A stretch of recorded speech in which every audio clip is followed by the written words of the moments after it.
Ukraine யுத்தத்தை நிறுத்துறதா நடத்துறதா அப்படின்னு ரொம்ப தீவிரமா ஆலோசனை நடந்துகிட்டு இருக்கு. இதுல என்ன ஒரு வேடிக்கையான விஷயம் அப்படின்னா, இந்த ஆலோசனை ரஷ்யா செஞ்சா ஓகே, உக்ரைனுக்கு பதில் அமெரிக்கா செஞ்சா அதையும் ஏத்துக்கலாம். சரி, ஐரோப்பாவாச்சும் உக்ரைனுக்காக செய்யுது அப்படின்னா அதை கூட அவர் அரை மனசா ஏத்துக்கலாம். ஆனா ஐரோப்பாக்குள்ள உட்கார்ந்துகிட்டு உக்ரைனு, ரஷ்யா, அமெரிக்கா ஒரு பயனும் இல்ல.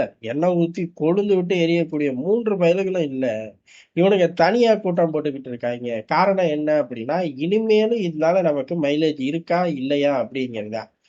மொத ஒரு 10 நாளைக்கு அப்புறம் இந்த பயலுகளுக்கு மைலேஜே இல்லாத ஒரு யுத்தத்த தான் நடத்திக்கிட்டு இருக்காங்க. இது ஊரறிஞ்ச உண்மை. ஆனா இப்ப உட்கார்ந்து கணக்கு போடுறாங்க.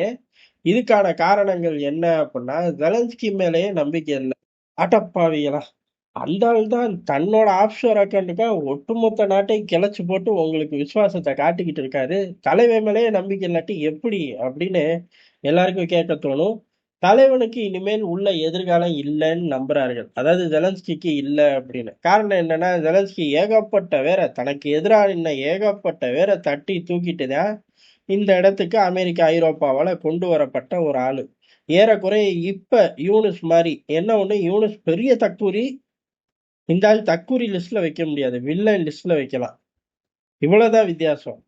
ஏறக்குறைய பங்களாதேஷ்ல நடந்ததுதான் அன்னைக்கு உக்ரைன்ல நடந்துச்சு. ஒண்ணு இதே யூனிஃபார்ம் சட்டையை போட்டுட்டு வரக்கூடாது, அங்க வேற யூனிஃபார்ம் வேற சட்டையை போட்டு ஆட்டி ஆட்டி நிறுத்து.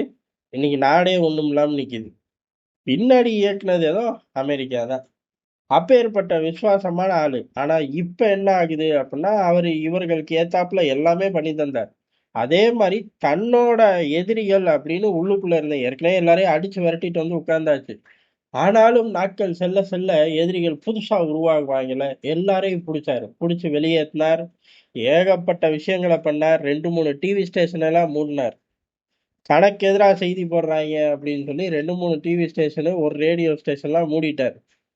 இவர்தான் ஜனநாயகத்தோட முடிசூடா மன்னனா தெரிஞ்சார். எப்ப யுத்தம் ஆரம்பித்த காலகட்டத்துல நீயும் சொல்லு, எந்திரிச்சு கை தட்டு அப்படின்னு வேற நம்மள வேற மிரட்டினாங்க. அப்படி ஏகப்பட்ட வேர்களை வெளியேத்தி தனக்குன்னு ஒரு கோரான ஒரு டீமை ஜெலன்ஸ்கி வச்சுக்கிட்டு தான் இந்த யுத்தத்துல இறங்கினாரு. யுத்தத்துல ஒவ்வொரு பகுதி கைவிட்டு போகும்போது தோல்விக்கு காரணம் அப்படின்னு கூட உள்ள சில ஆட்களை பழி போட்டு தூக்குனாரு. டிஃபென்ஸ் மினிஸ்டர், அந்த மினிஸ்டர், இந்த சேர்மனு அப்படின்னு சொல்லி ஆட்களை தூக்குனாரு. இது ஏகபோகமா அவருக்கு ஒரு பேக் ஃபயர் ஆயிடுச்சு. கூட விசுவாசமான இருந்த ஆட்களை இப்படி சொல்லி தூக்கும்போது, யோ நீ என்ன பெரிய ஒழுங்கா, நீ பொறுப்பே ஏத்துக்க மாட்டியா அப்படின்னு 4 பேருக்கு கோபம் வரும்ல. கோபம் வந்துருச்சு.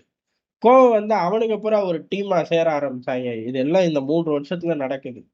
டீமா சேர ஆரம்பிச்சாங்க. டீம் சேர்ந்தோடனே அவர்களை தூக்கு அப்படின்னு சொல்லி தூக்குனாரு.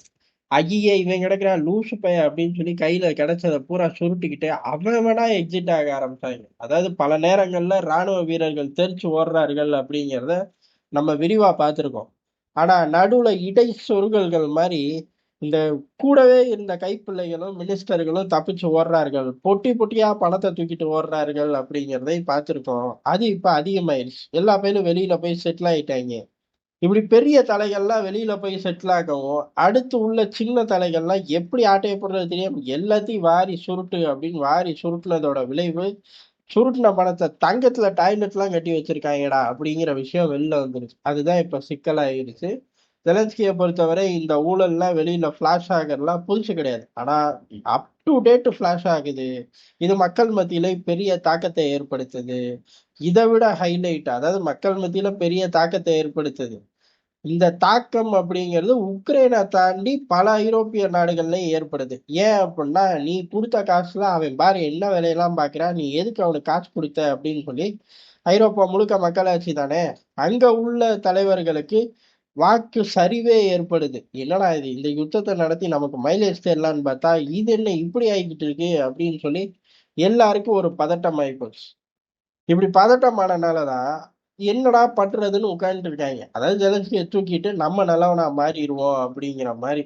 அதுக்கு நடுவுல தான் இந்த விசாரணையை கெடுக்க ஜெலன்ஸ்கி செஞ்ச வேலையெல்லாம் என்ன அப்படின்னு ஐரோப்பால உள்ள உள்ளூர் ஏஜென்சிகள் அவவே ஸ்டோரியை பிரேக் பண்ண ஆரம்பிச்சிட்டாங்க. இது பெரிய அளவுல தாக்கத்தை ஐரோப்பா முழுக்க ஏற்படுது. எது ஜெலன்ஸ்கிக்கு பாதிப்பு. ஆனா அதை காட்டிலும் ஃபண்டு பண்ண ஆட்கள்லாம் நீ தானே, நம்ம வரி பணத்தை தூக்கி நீ தானே கொடுத்த அப்படின்னு சொல்லி இந்த ஆட்களுக்கு ஐரோப்பால உள்ள பெரும்பாலான தலைவர்களுக்கு ஆப்பு. எதிர்க்கட்சிகள் இதை பெருசா எடுத்துட்டு போறார்கள். இந்த ஃபண்டுக்குள்ள இவனும் கமிஷன் அடிச்சிட்டான். அதாவது நான் ஃபண்டு தரேன், நீ ஆட்டையை போட்டு போ, பாதி ஓ ஆஃப் ஷோரு, மீதி ஏன் ஆஃப் ஷோருங்கிற ரேஞ்சுக்கெல்லாம் பேச ஆரம்பிச்சிட்டார்கள். இது பெரிய அளவு பதட்டத்தை கொடுத்துருச்சு. அதனால ஐரோப்பா சின்சியரா ஜெலன்ஸ்கிக்கு மாற்றான ஒரு தலைவரை தேடுதாமா. அமெரிக்கா எப்பயோ தேட ஆரம்பிச்சிட்டான். தேடி ரெடி பண்ணி கார்டெல்லாம் வச்சிருக்கான். ரஷ்யாவுமே தேடி கார்டை ரெடி பண்ணி வச்சிருக்காருங்க. காரணம், யுத்தம் நிறுத்தின உடனே ரஷ்யாவோட ஆளு உக்ரைன் ஆள போதா, அதாவது பிடித்த பகுதிகள் ரஷ்யாவுக்கு சொந்தம், மிச்சம் உள்ள உக்ரைன் பகுதி ரஷ்யாவுக்கு ஆதரவான ஆள் ஆள போறாங்களா, இல்ல அமெரிக்காவுக்கு ஆதரவான ஆள் ஆள போறாங்களான்னு அவனுங்க எல்லாம் ரெடி பண்ணிட்டாங்க. அதை நோக்கிய சண்டையை ஆரம்பிச்சிருவாங்க ரெண்டு பேருக்கு. கொஞ்ச நேரத்துல இன்ட்ரோவலே வரப்போகுது. ஆனா படத்துல நிறைய சீன் போலையே அப்படின்னு பக்கத்துல உட்கார்ந்து கேள்வி கேட்டா எப்படி இருக்கும்? அந்த மாதிரிதான் ஐரோப்பா செய்யுது. இதுக்கு காரணம் என்ன அப்படின்னா, உள்ளூர்ல அவர்களுக்கு டிஸ்டர்ப் ஆகுது. அதனால ஜெலன்ஸ்கிக்கான ஆல்டர்னேட்டிவா தீவிரமா தேடுறார்கள். இப்ப மூன்று பக்கமும் மூன்று புது ஜெலன்ஸ்கியை ரெடி பண்ணி வைக்க போறாங்க. உக்ரைன் யுத்தம் சீக்கிரம் நின்றும், இனிமே நடக்காது. காரணம் என்ன? இவனுங்களுக்கு ஏதோ ஒரு சச்சரவு அங்க இருக்கணும். இதான் பெரிய சச்சரவு இருக்கே. 3 பேர் 3 திசையில இருந்து ஆட்களை உள்ளுக்குள்ள கொண்டு வர்றதுக்கு போராடுவார்கள். அதுவே பெரிய அரசியலா இருக்கும் உக்ரைனுக்குள்ள. அப்புறம் என்ன, இந்த யுத்தம் சீக்கிரம் நின்றும். அதுக்கான வலுவான கிரீன் சிக்னலா இது அமைஞ்சு போச்சு. நாளைக்கு காலையில நிக்கல அப்படின்னு என்னை வந்து கேட்க கூடாது. கேட்கறதுக்கு முதல்ல நீ வரணும்டா, ஒரு வாரமா எங்க போன அப்படின்னு நம்ம மக்கள் எல்லாரும் கேக்குறாங்க. ஆனா எங்கேயும் போலங்கிறது உண்மை. அப்ப யதார்த்தமான உண்மை என்ன? அதான் அப்புறமா பார்ப்போம்.